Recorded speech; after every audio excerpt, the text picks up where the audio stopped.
Ladies and gentlemen, welcome back to the channel. This is an amazing time of the year. It's the holidays, and I wanted to do a episode where I talk about what it costs to run all of my vehicles.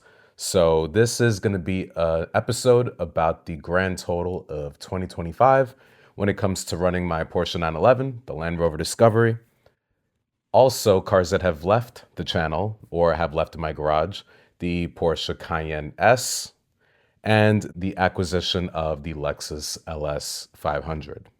So let's begin. All right, so in terms of the first car that I'm going to talk about, I'm going to talk about Land Rover Discovery.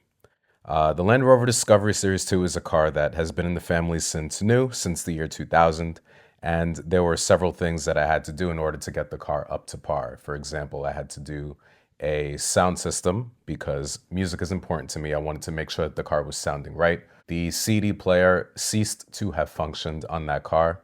There was no Bluetooth addition to it because it was an old school cassette CD unit, which I really loved and I planned on keeping, but it ate up my Thriller tapes. So I was really upset because that is an original pressing of the Thriller cassette.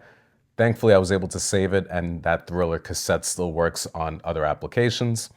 But I knew that for a car that I wanted to keep in my garage, I needed to do something that was going to be a little bit more ease of use and a little bit more practical.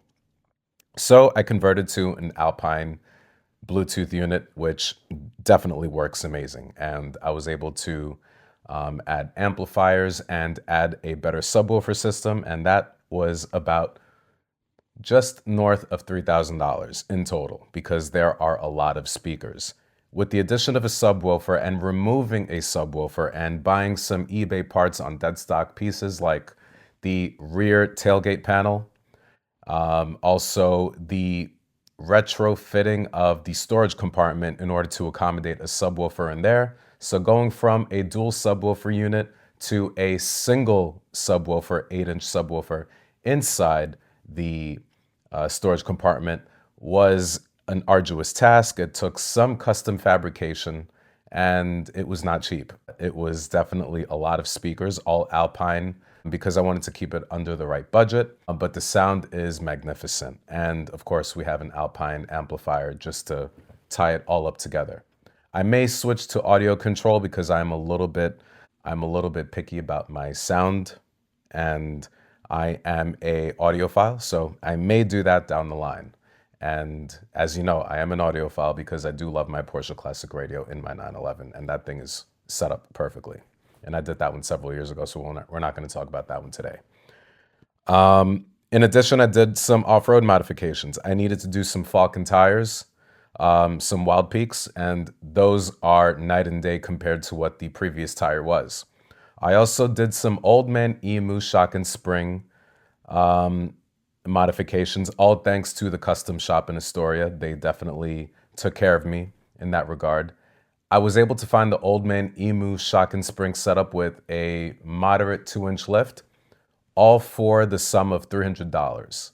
And that is particularly cheap for all four corners because the previous owner of this system wanted to go higher, wanted to go taller, and he wanted his Discovery to be a little bit more overlanding. Whereas I wanted something to be slightly lifted, not too much. I was not going to put some 35-inch tires. I was not going to put some Bridgestone KO2s. I was going to stick with the Falcon Wild Peaks with a slightly taller tire that was going to accommodate the car really well, and it was going to keep its driving dynamics and going to be complementary of the driveline. So I wanted to do something that was going to be perfect for that car. And that was in total with all the work, roughly about, with all 5 tires, because I did the rear door tire, the barn door tire. In total, that was about $2,400. So far we have $3,500 for the stereo and $2,500 for tires and suspension, all in. I haven't detailed the car, so I haven't done anything else. My dad, before he shipped up the car from Florida, did an oil change. So I didn't have to do that, but it is due for one, and I'm going to take care of that in the first week of the new year. So in total, my cost for this car with tires, suspension, and a sound system. Oh, let me not forget, I also did the headliner. That was a very difficult thing to do. They did that whole headliner for about $1,000. Another added thing that I did initially because I didn't want to put tacks on the roof. I think that's very tacky. So I don't want to do that at all. Putting a new headliner definitely refreshes the car. It even makes the car smell better. It's definitely a highly recommended thing. So with the headliner, the radio, the suspension, and the tires all in, the Discovery was, let me do the math, $6,900. Shipping was from Florida was about $1,300 because I have a friend in the shipping business, so I was able to get a very good rate on the shipping. That brings my total for the Discovery to $8,200. Moving on to the 911. I had to do a valve adjustment and an oil change, but to me, those are mandatory services. I also had to fix a side mirror that had come loose because the internal bolt had to be fixed. So the cost of the bolt and the labor was roughly between that and oil change, fixing that roof and fixing the valve adjustment. The total for the 911 this year was about $1,500. So that is a very low rate for everything that I had to do, but I know next year I'm due for more stuff. I know that in the coming year, I have to do brakes. I have to do tires. I've had this car for, wow, this is going to be my 6th year with the 911 because I bought the car in 2020. So having a fresh set of tires are going to be very important for maintaining good contact with the road. And I never skimp out on tires. I love the Michelin Pilot Exaltos that I have.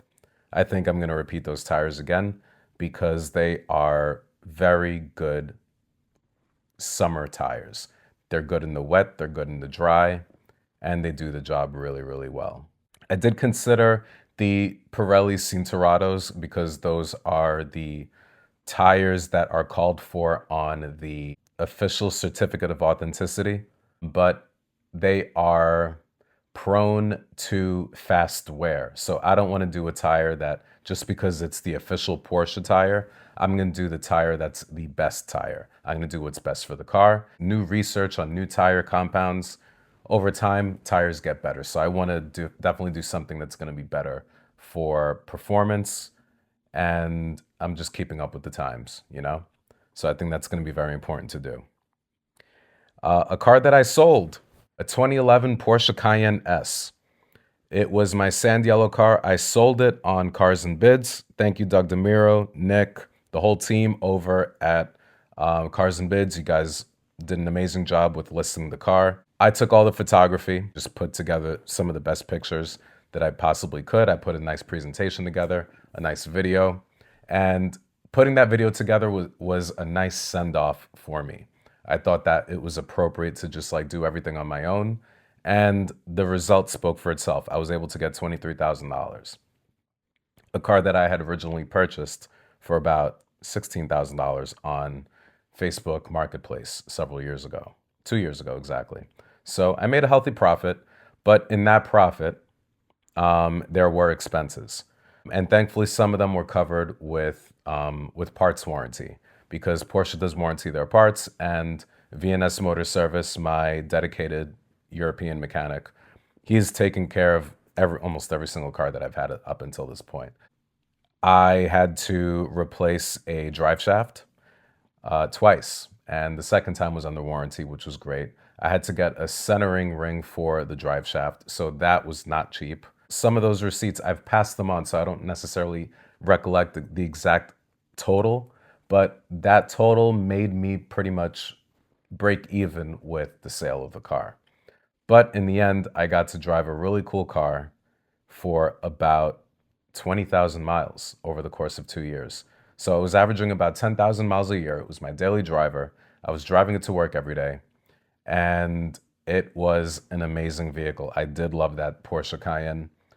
I loved it mostly because of the color, but then it did draw too much attention being a school administrator. So I was like, you know what? Let me move in a different direction to something a little bit more subtle, which leads me to the next car. The next car is my new to me 2019 Lexus LS500. I picked this car because I thought that it was going to be the most responsible looking, luxurious type of vehicle. I didn't want a flashy color with too much flash pizzazz. I wanted something that was going to be subtle, under the radar. I could arrive to my job and it not be the center of attention because that's what my sand yellow Cayenne was doing.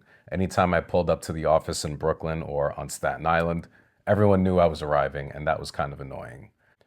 But when I did enjoy the car, when I was going off road or I was traveling upstate New York or going to Vermont or going on my adventures, the car did serve its purpose and it was kind of awesome to drive it all the time.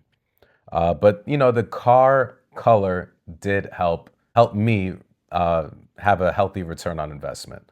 So I basically got to drive a really cool car for free over the past 2 years, which I'm really happy about. So strategically, my strategy made sense. With the Lexus, it's a new car to me, so that was a $40,000 purchase, roughly. But I think I got a really good deal because I got the car certified under warranty for 2 years. Powertrain is unlimited and 20,000 miles for service. So those are the certified terms. You can correct me in the comments if I got it wrong, but I think that's what it is. It is my current placeholder for the next 2 years. It is certified. I just have to upkeep with the maintenance. I'm going to go to Lexus for the maintenance because they could take care of it. It's basically a brand new car. I'm really happy about that. And it is one of the most comfortable cars I've ever driven, period. This thing is solid.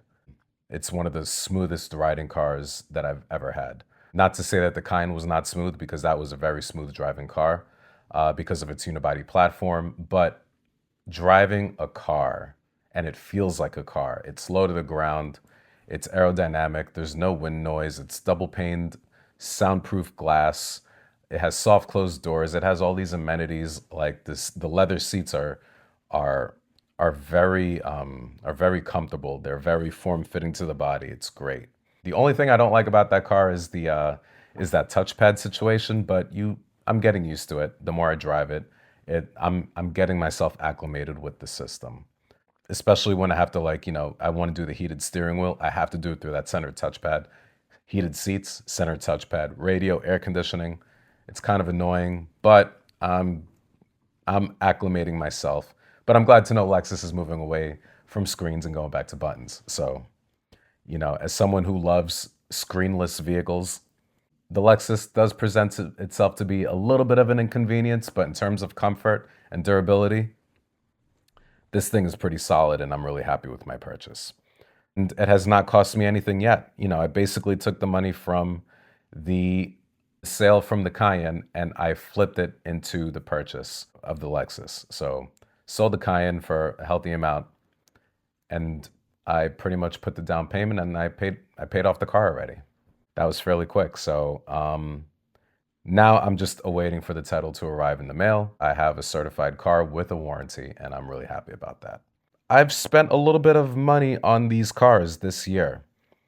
And, if I look at the total of everything that I've spent on the cars, the cheapest car to own for this year was my 1988 Porsche 911.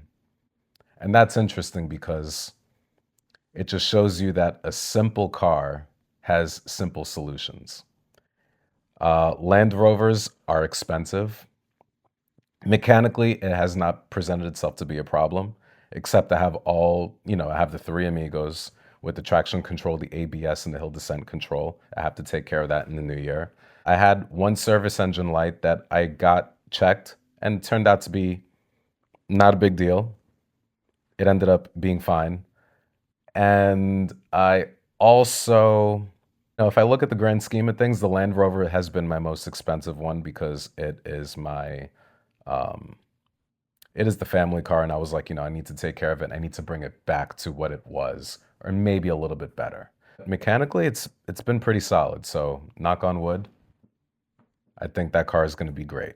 The Lexus, in terms of maintenance, it's also been cheap, like it because it hasn't cost me anything. Everything's under warranty, so I do not anticipate any issues. And that was the reason I got it, because I needed a car that was going to work every day. So, ladies and gentlemen, that has been my totals in car expenses for 2025. I want to wish you all a Merry Christmas, a Happy Holiday, a Happy Hanukkah, and a Happy New Year. Thank you all for watching. I've just reached a few thousand subscribers. I'm up to 6,000 now. And all of you know that I do this as a hobby. I just like to have fun. I started a merch company this year, which I'm really happy about. It supports the channel. It helps me make these videos, and I'm just having fun. And I'm glad you're watching this channel here with me. So I want to thank you so much for watching, and subscribe and comment down below.